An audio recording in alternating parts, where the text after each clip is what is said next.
So let me give you a basic rundown of how my last 30 minutes went. I went downstairs to talk with my mother about something that I saw on the internet. I saw a really cool short that basically described the entire cash flowing asset idea. So you have an asset, you rent it out, perhaps you're in debt. In my family's case, we are not in debt because the entire house is paid off, and we have these 4 units that we can rent out. But realistically, we're slowly bleeding money because there's only 1 unit being rented out for an absurd amount of money, $1,000 a month in New York City. So I go downstairs, talk to her about renting out apartments because we're basically just slowly bleeding money. And you can sit here and say, worry about your finances, whatever. That has an effect on my mental health. I don't care. I don't care what this person thinks. So I show them a cool video. It's literally like 40 seconds long, explaining to a 5-year-old how to buy a home, use it to cash flow, refinance, use that to purchase more homes. So that was the rundown of the short, and immediately just redirection. Stop worrying about my finances. Focus on your own situation. Go get your job in order. Go get your life in order. Go make a family on your own. Go buy your own house. While I understand this perspective because I've gone to therapy and my therapist has told me flat out multiple times, stop worrying about your family situation because you have absolutely no control over it. And while I do agree to a certain extent, this is the right way of going about it, it's really, really, really fucking hard to see people you love burn everything you've ever known to the ground with a fucking smile on their face, masquerading around saying, oh, I'm a good person because I go to church and all this shit. Meanwhile, everybody in the family is just suffering, whether it be financially, health-wise, mental health, relationship-wise, you name it. The only problem with not paying any attention to the detriment that a narcissistic parent who takes responsibility has on you is that you still live with the effects every single fucking day. Every day you go downstairs, you see your dementia-ridden dad sick because your mom was terrified of the fucking COVID vaccine because she read some shit on fucking Facebook. So she took that as an alternative. Every day you wake up to fucking construction going on at your house for the last 2 years because your mother's building herself a brand new fucking apartment because she got bored with the one she just spent like $150K on that she renovated 6 months ago. To hear your mother talk about her health becoming worse whilst delaying her retirement to do a job that she fucking hates because she's just too stupid to enact a cash flowing asset.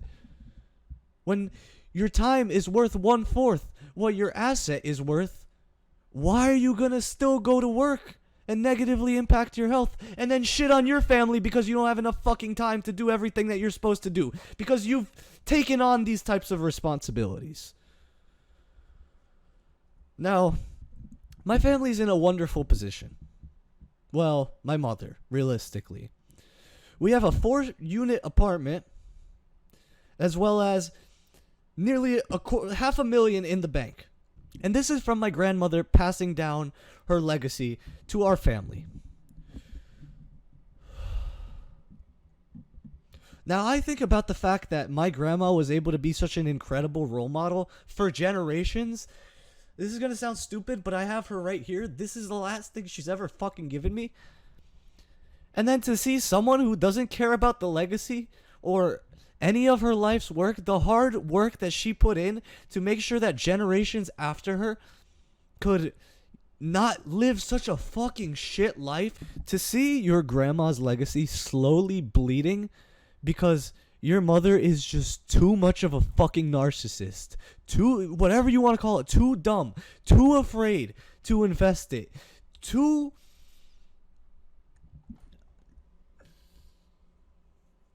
dumb to get fucking help. If you don't know what to do, go to a fucking accountant. That's how we have a fucking will. Because the accountant or the lawyer stated to get the will, not because she came up with the idea. Why not do that with everything else? Why not do that with how to figure out how to make your fucking 4-unit apartment home cash flow so that money isn't a problem? so that you're not just bleeding tens of thousands of dollars a month and then blaming it on your fucking family, saying that, oh, because my son isn't working hard enough, or my son's not putting enough effort, this is why our fucking life sucks. For some reason, whether it be a narcissistic thing, but my mom has this thing where she just never went to therapy, even though we would tell her so many fucking times. Never goes to an accountant, despite not knowing what to do with her finances. Instead, she would just constantly place blame on how nothing is going right because her children are either smoking weed or, not making enough money to buy their own house, because for some reason she's dead set on the only way to invest this money is to wait 5 years until I can buy a fucking house and then help me. Whereas we could spend 5 years fucking cash flowing and get an extra house that way. Why wouldn't you take a fucking chance like that? Why would you just let it rot to not even putting it in a fucking yearly average yield fucking account and get like 4.5%, or go to the government directly, get 6% from fucking bonds? As if me going to work and getting taxed on 40 to 50% of it, turbo fucking taxed, if you will, for the next 10 years with inflation is going to be the right solution to figuring out our finances in the moment. Why sit here and delay and just bleed more because you have no fucking clue what to do? Because you only have one option in your fucking head. Now, I'm super fucking grateful my parent would help me buy a home, but I'm not in a position. Nor is it a good idea at my age right now. The problem with constantly trying to live through your child's achievements is that everything your child has ever done, even when there's the most incredible progress, like literal fucking you are crying because life has changed so much in the last 2 years, there's no positive reinforcement. There's no, oh, you're doing good. Oh, I'm proud of you. Oh, I'm fucking happy that you're doing this. Oh, keep going. It's always just more. You're never good enough. You got a job, I'm going to shit on you for the next thing. You stop smoking weed, I'm still going to shit on you for smoking weed because I'm so out of the fucking loop that it's just so ingrained in me to shit on you with this thing because I know it's going to fucking push your buttons. And the crazy part is, I'll use this as an example. I built a physique that I was really, really fucking proud of, and I realized that chasing for more and more and more doesn't ever lead to fulfillment or satisfaction, because you can always be better. Satisfaction and fulfillment comes from within. And none of these external goals that I work on are nearly as meaningful as having something like a family for people who have grown up with the narcissist, or having people who actually care about you and want to see you do well. People who raise you rather than squander the mold that is your fucking offspring. So what's the result of this? Just constantly getting shit on and blamed for your parents' mistakes.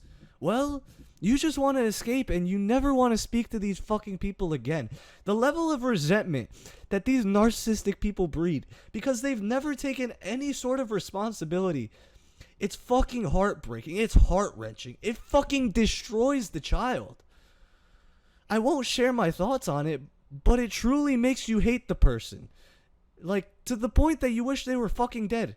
Because, unfortunately, by the time you were like 8 or 12, you concluded, like, your life would be better off without these people ever being in it.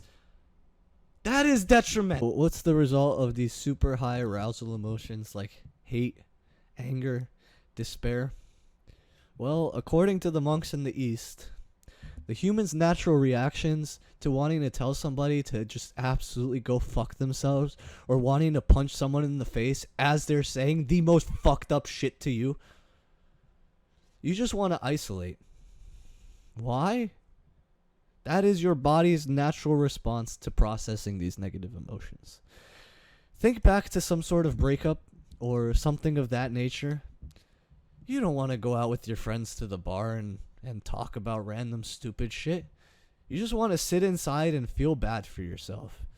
Your body is naturally trying to bring yourself back to equilibrium. And unfortunately, if you're constantly chronically exposed to this level of emotion, that's all you're going to do is you're just going to escape and dissociate from reality. What happens when we spend excessive amounts of times by ourselves? So let's say it's been enacted. You live with a narcissist. They shit on you every single day, and you're overly exposed to that. You can't get a break. It's just every single day. It feels like fucking torment. What happens when we have this excessive need to go and isolate? Well, we turn to our negative coping habits because perhaps it's the only thing we've ever known. For me, it was video games. As I got older, it was video games and weed. And the craziest thing is, I would smoke weed just to function in my home. And then I'd have a negative interaction with my mother, which happens basically every single day, like I'm giving in this example, because fucking narcissist. Speaking of which, fucking lady's calling me, go fuck yourself. After this interaction. After smoking weed just to function, and then getting shit on for smoking weed, I would go outside by myself or with my buddy, and we would just smoke more, not to feel like someone just dumped on your entire fucking day. And that just creates a vicious cycle of addiction. And that's taken away years from where I should be, unfortunately. That's just the reality of it. I can't lie to myself. By coping with weed, I have chosen not to progress my life.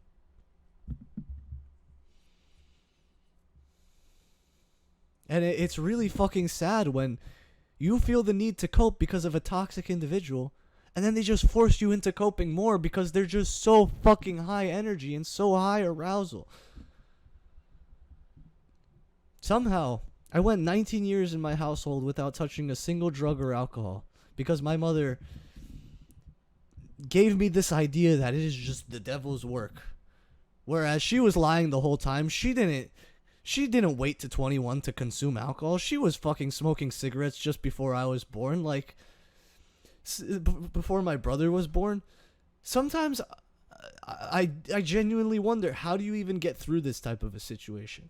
And then I remember, like, I was spending 14 hours a day playing World of Warcraft, disassociating from reality, because living in that environment, it takes a fucking superhuman to control your emotions in that.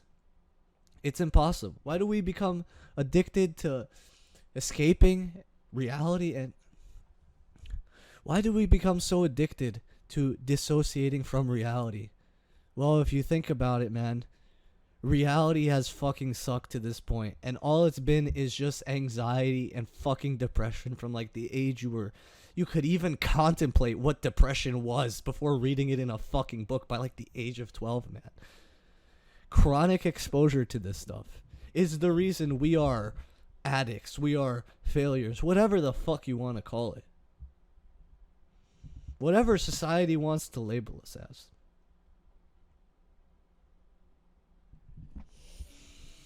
I just really wanted to share that. Thank you for listening. Goodbye. I will just say, living in this sort of fucking environment is so damn exhausting.